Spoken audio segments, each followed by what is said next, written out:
संपूर्ण दर्शक श्रोता और भक्तों वृंदों में मेरा कोटि कोटि प्रणाम। तो दर्शक वृंद, आज भी मैंने ये आदि माँ शक्ति दुर्गा सप्तशती चंडी का 7वें अध्याय के कथा प्रसंग लेकर उपस्थित हुआ हूँ और ये 7वें अध्याय की कथा प्रसंग चर्चा करने जा रहा हूँ। तो सबसे पहले भक्तवृंद ध्यान करें और उसके बाद कथा प्रसंग चर्चा में हम प्रवेश करेंगे। ओम ध्यायेयं रत्नपीठे सुखकलपठितं शृण्वतीं श्यामलांगीं न्यस्तैकाङ्ग्रीं सरोजे शशिशकलधरां वल्लकीं वादयन्तीं कल्लाराबद्धमालां नियमितविलसच्चुलिकां रक्तवस्त्रां मातङ्गीं शङ्खपात्रं मधुरमधुपदां चित्रकोभाशिवालाम्। ओम ऐं ह्रीं क्लीं चामुण्डाय विचे। तो भक्तवृंद, आइए ये आदि माँ शक्ति दुर्गा भवानी ये सप्तशती चंडी का 7वें अध्याय की कथा प्रसंग श्रवण करें। तो इस प्रकार आदि माँ शक्ति दुर्गा भवानी महाकाली का स्वरूप प्रकट होने का प्रसंग इस अध्याय में है। चंड और मुंडा से आदि माँ शक्ति दुर्गा भवानी महाकाली का रूप धारण करके युद्ध में शामिल हो जाएगी। तो ये 7वें अध्याय की महाकाली का स्वरूप कैसा है भक्तवृंद? तो मैं ये कहा है कि देवी का ऐसी देवी का ध्यान करता हूँ, वे रत्नमय सिंहासन पर बैठकर पढ़ते हुए तोते का मधुर शब्द सुन रही हैं।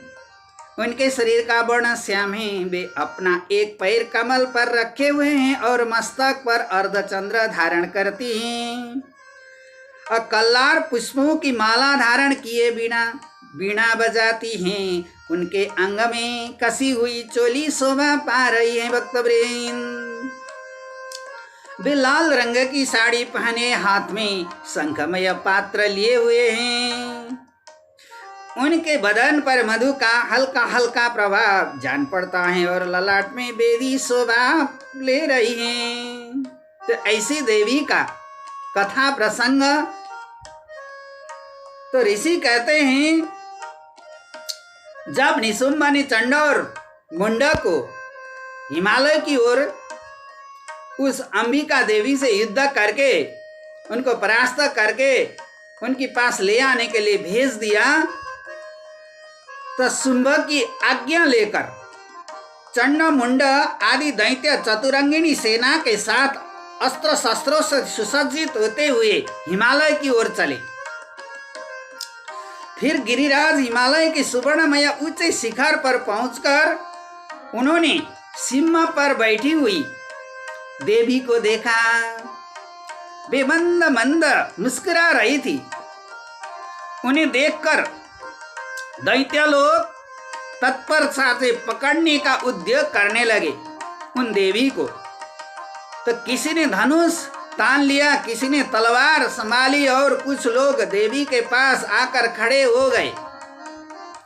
तब अंबिका ने उन शत्रुओं के प्रति बड़ा क्रोध किया। उस समय क्रोध के कारण उनका मुख काला पड़ गया।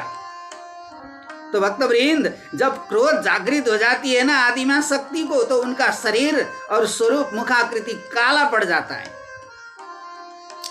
तो ललाट में भौवें टेढ़ी हो गई और वहां से तुरंत विकराल मुखी काली प्रकट हुई। उस आदि माँ शक्ति जो हिमालय पर रही हुई देवी के स्वरूप से और महाकाली शक्ति का रूप प्रकट हुई। तो इसी प्रकार जो तलवार और पास लिए हुई थी हाथ में, वे विचित्र खटवांग धारण किए और चीते के चर्म की साड़ी पहने और नरमुंडों की माला से विभूषित थी। ऐसी माँ काली का उग्र रूप था।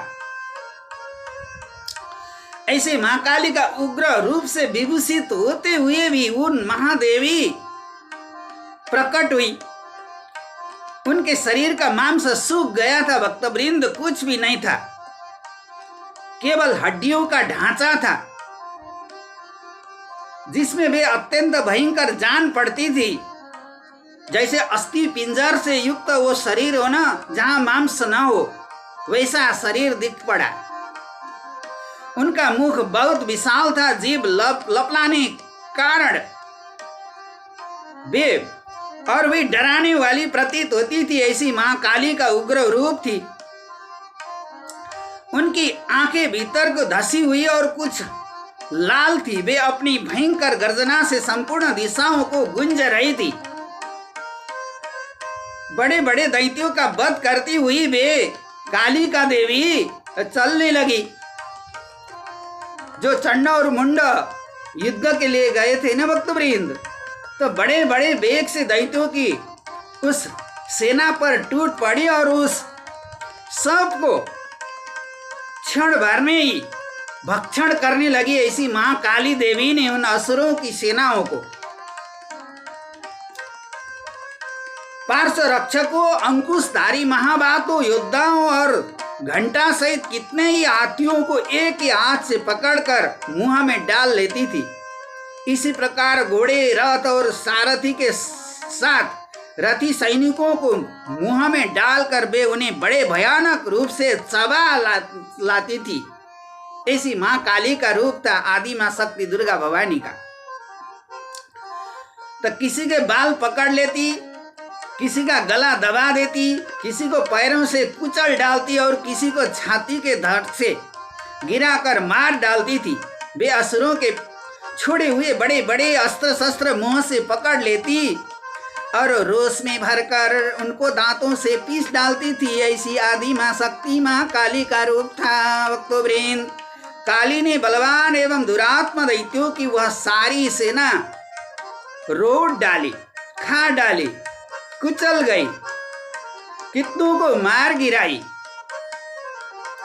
कोई तलवार से घाट उतार दी गई, कोई खटवांग से पीटे गए और कितने ही असुरों दांतों के अग्रभाग से कुचलते जाकर मृत्यु को प्राप्त हुए। आदि मां शक्ति जो दुर्गा भवानी चंडी महाकाली का रूप से।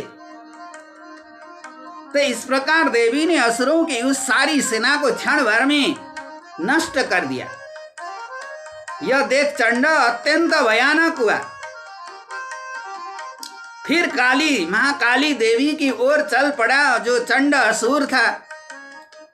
तो महादैत्य मुंड ने भी अत्यंत भयंकर बाणों की वर्षा से हजारों बार चलाते हुए चक्रों से उन भयानक त्रिनेत्र वाली देवी को आच्छादित करने के लिए, आक्रमण करने के लिए, परास्त करने के लिए कोशिश किया। चंड मुंड दोनों ही जा पड़े। तो चंड और मुंड का सारे सेना तो मर चुके। वे अनेकों चक्र देवी के मुख से समाते हुए ऐसे जान पड़े मानो सूर्य के बहुत सारे मंडल बादलों के उदर में प्रवेश कर रहे हो, ऐसे जान पड़ता था भक्तवृंद। तब भयंकर गर्जना करने वाली काली ने अत्यंत रोष में भरकर विकट अट्टहास किया। उस समय उनके विकराल बदन के भीतर कठिनता से देखे जा सकने वाले दांतों की प्रभा से वे अत्यंत उज्जवल दिखाई देती थी। देवी ने बहुत बड़ी तलवार हाथ में ले और हुंकार उच्चारण किया। उन्होंने जैसे ही हुंकार उच्चारण करते ही चंड पर धावा किया और उनसे उसके केस पकड़कर उसी तलवार से उसका मस्तक काट डाला और हाथ में उस चंड का मस्तक लिया। और ये दृश्य देखकर वो मुंड जो साथ में था ना भक्तवृंद, वो मुंड भी जान पड़ा कि अब कुछ करना चाहिए। तो इस दृश्य को देखकर चंड को मार गया। तो चंड मरते हुए, टुकड़े होते हुए देखकर मुंडा भी देवी की ओर दौड़ा। तब देवी ने रोष में भरकर उसकी भी तलवार से घायल करके धरती पर सुला दिया। भक्तवृंद, ऐसी असुरों का अंत्य करती रही उन महाकाली आदि मां शक्ति दुर्गा भवानी। महापराक्रमी चंड और मुंडा को मार गया देख मरने से बची हुई बाकी जितने भी उनके असुरों के सेना थे वो चारों दिशा तरफ भागने लगे। तो चंडिका के पास जाकर प्रचंड अट्टहास करते हुए कहा, देवी मैंने चंड और मुंड नामक इन दोनों महापशुओं के तुम्हें भेंट किया है। तो ऐसी महाकाली आदि माँ ने और दुर्गा भवानी चंडी के आगे जाकर भक्तवृंद यहाँ आदि माँ शक्ति का 2-3 रूप है, एक महाकाली का रूप, एक अंबिका के रूप और एक आदि माँ शक्ति दुर्गा भवानी का रूप। जब चंड मुंड से युद्ध हुआ उस समय आदि माँ शक्ति ने महाकाली का रूप धारण किया था। तो महाकाली की रूप से ही चंड मुंड को वध करके चंड और मुंड का मस्तक लेकर उन आदि माँ शक्ति के आगे गई और बोलने लगी, मैंने चंड और मुंड नामक इन 2 महापशु दैत्यों का मस्तक लेकर आई हूँ। इसी मस्तक से हे महादेवी आपको मैं भेंट करती हूँ। तो चंड मुंड का मस्तक को समर्पण की। तो उसके बाद आदि माँ शक्ति दुर्गा ने कहा, अब युद्ध यज्ञ में तुम शुंभ और निशुंभ का स्वयं भी वध करना। हे महादेवी मैंने चंड और मुंड का मस्तक को आपको भेंटी की।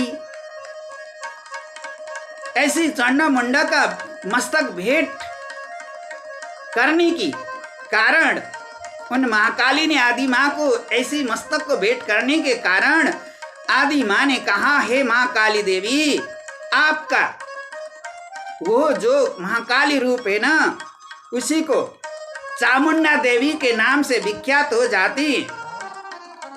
तो ऋषि कहने लगे, वहां लाए हुए उन चंड मुंड नामक महादैत्यों को देखकर कल्याणमयी चंडी ने काली से मधुर वाणी में कहा, देवी तुम चंड और मुंड को लेकर मेरे पास आई हो, इसलिए संसार में चामुंडा के नाम से तुम्हारी ख्याति होगी। तो भक्तवृंद इस प्रकार ये सप्तशती चंडी का 7वें अध्याय के कथा प्रसंग में तो चंड और मुंड के पास और महाकाली आदि शक्ति ने जो युद्ध का रूप धारण करके चंड मुंड का मस्तक आदि माँ शक्ति को भेंट करने की कथा प्रसंग है आप लोगों ने श्रवण किया। तो आज के लिए इतना ही। देवी प्रपन्नार्थी हरे प्रसिद्ध प्रसिद्ध मातर जगतोखिलस्य प्रसिद्ध विश्वेश्वरी पाये विश्वं तमेश्वरी देवी चराचरस्य।